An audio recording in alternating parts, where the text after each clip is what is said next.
7 हो चुका था, ये 8वां वाला है, ठीक है ना। ये भी इंपॉर्टेंट देखो, पहला वाला क्वेश्चन, ठीक है ना। फार्मूला पे P1 plus rho g s plus zero equal to P2 half rho v square बराबर 2 P अपन रो प्लस 2GS लगाओगे, लग जाएगा। अच्छा क्वेश्चन है, ठीक है, देख लेना। दूसरा वाला क्वेश्चन भी जेईई मेंस वाला खास तौर से देख लेना।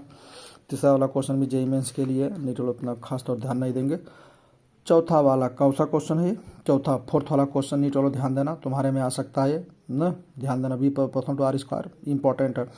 पाँचवा वाला क्वेश्चन नीट वाला इंपॉर्टेंट, ध्यान देना। छठवां वाला क्वेश्चन भी तुम्हारे लिए इंपॉर्टेंट है, फार्मूला लिख दिया हूँ, सेम फार्मूला सबका फार्मूला लिख दिया हूँ, उसी पर लगाओगे आ जाएगा, इंपॉर्टेंट है। सातवां भी इंपॉर्टेंट है, आठवां वाला भी इंपॉर्टेंट है। फटाफट कुछ नहीं करना होता, बस केवल पलट जाता है ना, 2:3 है तो 3:2 हो जाता है। बहुत ईजी है, लेकिन आता है, जेईई मेंस नीट दोनों में आता है ना, यंग मॉडल्स पे लेकर के। आठवां, फिर आ जाइए नौवां वाला जेईई वाले देख लेंगे, नीट वाला तो याद कर जाएंगे, कोई दिक्कत नहीं। 10वां वाला इंपॉर्टेंट है, 10वां वाला ध्यान देना, 10वां वाला इंपॉर्टेंट है, कोई टफ नहीं है। 11 वाला कंटिन्यूटी पे है, A1 equal to A2 B2 पे है, 11 वाला इंपॉर्टेंट है। 12 वाला इंपॉर्टेंट देख जाइएगा। 13 वाला इंपॉर्टेंट देख जाइएगा, विल बी ग्रेटर देन क्या, क्षेत्र जितना दिया रहेगा, मतलब एलिवेटर में तो ज़्यादा रहेगा उससे, ठीक है। 14 वाला इंपॉर्टेंट है, जी फैक्टर निकाल देना, जी फैक्टर इसमें P equal to rho g s होता है, उसमें रख दो, आंसर आ जाएगा। 15 वाला भी मैं लिख दिया हूँ फार्मूला, जेईई वाले देख लेंगे खास तौर से। 15 के बाद आ जाएगा 16 वाले का मैं फार्मूला लिख दिया हूँ, मॉडुलस ऑफ रिजिडिटी क्वेश्चन पूछता है, delta equal to FH upon A into capital G, formula लिख दिया हूँ, इंपॉर्टेंट पूछ सकता है नीट और जेईई दोनों में। 17 वाला खास तौर से देख लेंगे जेईई वाले। 18 क्वेश्चन दोनों लोग देख लेंगे, मतलब वेव फ्रेंड्स की क्वेश्चन पूछता है, स्फेरिकल मिरर के लिए क्या होता, देख लेंगे 18 वाला, ठीक है। 18 के बाद 19 वाला क्वेश्चन इंपॉर्टेंट है। 20 वाला question n lambda equal to d sine theta भी देख लेना, जेईई और मेंस दोनों लोग एक बार देख लेना, कॉन्सेप्ट किससे आ सकता है। 21 वाला क्वेश्चन इंपॉर्टेंट है, इसमें कुछ छाटा नहीं जा सकता है, beta equal lambda D by D, ये इंपॉर्टेंट है। 21 वाला क्वेश्चन इंपॉर्टेंट है। 22 वाला क्वेश्चन भी इंपॉर्टेंट वही है, बीटा और लैम्डा में वही लेसन की बात कर रहा है, भाई रेट की ज़्यादा होगी तो फिर इसकी भी ज़्यादा होगी, ये कम होगी तो भी कम होगी, तो इसी फॉर्मूले से पूछता है। लेटरल वो रेड लाइट के लिए, उसके लिए ब्लू लाइट के लिए पूछता है, डिफ्रैक्शन, तो इंपॉर्टेंट 22 वाला बहुत इंपॉर्टेंट है। 23 वाला इंपॉर्टेंट, रट जाना, कोई दिक्कत नहीं है, नीट और जेईई वाले दोनों के लिए अगर न आए तो रट जाना, कोई दिक्कत नहीं। 23 वाला। 24 वाला क्वेश्चन भी important, 2n-1 lambda D by D, ये भी इंपॉर्टेंट है। 25 वाला भी इंपॉर्टेंट है, n1 lambda 1 equal to lambda 2 होता है, तो n1 यहाँ n1 है, लैम्डा 1 है, n2 क्या है, 2n-1 लैम्डा बाई 2, इंपॉर्टेंट है। 26 भी इंपॉर्टेंट है।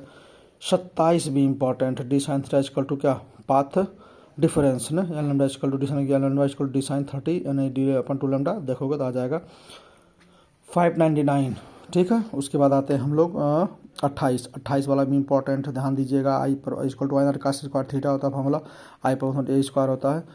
28 के बाद फिर 29 भी इंपॉर्टेंट है, 29 के बाद फिर 30 भी इंपॉर्टेंट है, कोई काटने लायक नहीं। 31 तो वेरी बहुत ही इंपॉर्टेंट है, तो कई बार पूछता है, ध्यान देना। 31 वाले में जब यहाँ से, अगर यहाँ से एंगल दिया रहेगा तो यहाँ से घटा देंगे, ठीक है ना, 90 माइनस 30, 90 माइनस 53, और यहाँ से दिया रहेगा तो घटाएंगे नहीं, सेम वही लिख देंगे। वाई इक्वल टू फॉर्मूला क्या होता है, tan थीटा 1 अपन tan थीटा 2, यानी कि tan थीटा ए अपन tan थीटा बी, ये भी इंपॉर्टेंट है। 31, फिर आ जाइए 32 वाला भी इंपॉर्टेंट है, y equal to stress upon strain पे है, इंपॉर्टेंट है। एस इक्वल टू टी का सीटा पार रो जी, 33 वाला भी इंपॉर्टेंट है, कुछ नहीं छाट सकते। 34 वाला क्वेश्चन जेईई मेंस वाला अच्छे से तुम लोग देख लेना, छाट नहीं सकते। फिर आइए 35 इक्वल टू है, F equal to Stokes law पे, F equal to D V upon D X या D V upon D Y, जो भी कर सकते हैं। जो फोर्थ होता है एरिया रेसिप्रोकल होता है, यहाँ भी देख लीजिएगा इंपॉर्टेंट। 35 वाले कुछ कॉन्सेप्ट लिखे हैं, अगर टेम्परेचर बढ़ने पर विस्कोसिटी ऑफ लिक्विड की डिक्रीज होती है जबकि गैस की इंक्रीज होती है, ये चीज़ याद रखे ना, क्योंकि ये क्वेश्चन नीट और जेईई में पूछ देगा कि उल्टा होता है, जब टेम्परेचर बढ़ने पर विस्कोसिटी लिक्विड की डिक्रीज करती है, गैस की इंक्रीज करती है, ये ध्यान दिए रहना, ये इंपॉर्टेंट है।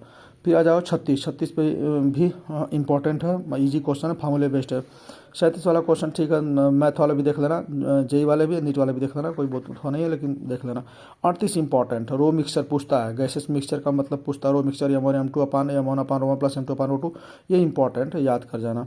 39 भी इंपॉर्टेंट है, बुल्क मॉडुलस पे क्वेश्चन, कंप्रेसिबिलिटी के इक्वल टू 1 बाई बीटा होता है, बी इक्वल टू वही बी होता है बुल्क मॉडुलस, पी बी अपन डेल्टा बी होता है, माइनस पी बी अपन डेल्टा बी होता है, हम रख देंगे, वैल्यू आ जाएगी, ठीक है ना, ये इंपॉर्टेंट। 39 इंपॉर्टेंट, ध्यान देना। 40 तो वेरी इंपॉर्टेंट, रात भर इंपॉर्टेंट लिखोगे तब पर भी कम पड़ जाएगा। 40 कुछ नहीं करना है, P1 equal to P2, P glycerine equal to P oil, देख लेना। अब ये हाइट कितना 10 सेंटीमीटर है, तो यहाँ से खींच देना, 10 - s हो जाएगी। P A equal to P B h rho g से लगा सकते हैं, ठीक है। फिर आ जाए हमारा 41 बहुत इंपॉर्टेंट है। A1 B1 equal to A2 B2, A1 B1 equal to A2 B2 plus A2 A3 B3, ठीक है ना, सब दिया हुआ है। जो पूछेगा लगा लेंगे, ये भी इंपॉर्टेंट है 41 कंटिन्यूटी पे।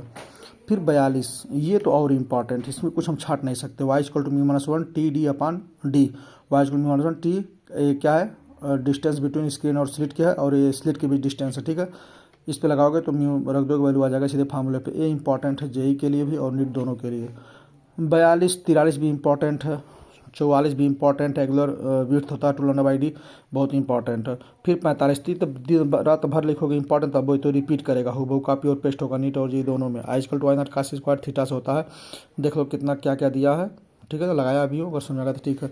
ये क्वेश्चन बताया हूँ पैटर्न पूरे नीट में, जेई में पैटर्न बिल्कुल यही रहेगा, ठीक है। जेई में बदल भी सके तो मुझे उसकी बथुआ नहीं है, लेकिन नीट में तो मैं भाई गारंटी के साथ कह सकता हूँ कि बिल्कुल फुल पैटर्न यही रहेगा जो मैं बताया हूँ। बहुत करेगा बस वो केवल डाटा चेंज कर सकता, कॉन्सेप्ट नहीं चेंज करेगा।